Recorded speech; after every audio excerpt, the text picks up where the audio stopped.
Zwazwino ri vhaḓisela vhupfiwa vhaṱaleli nga tshiwo tshenetsho tsha mmbwa ya pitbull ye ya vhulaya ṅwana wa miṅwaha ya malo ngei Bloemfontein. Masina vhupfiwa vhu tevhelaho ndi ya vhaṱaleli a si ha SABC.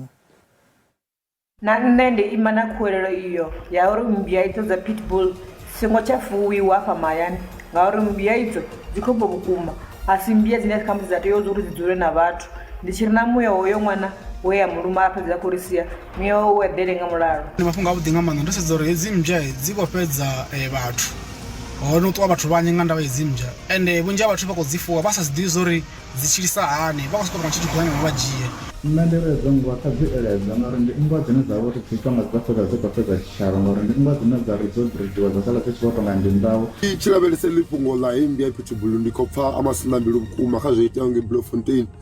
Nṋe wa muhumbulo nga vhukuvhonele kwanga ndi vhona ungari hei mmbwa ndi vhona ungari ndi khou ima na fhungo ḽa uri kha ito iledza u fiwa miḓini.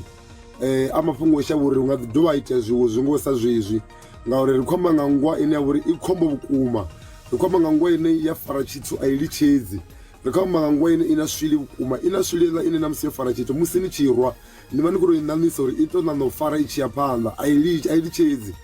Tshiwo tsho itiwaho nga mmbwa iyi tshi vhavha nga maanḓa sa izwi yo swikelela he ya ḓo fhirisa muthu shangoni.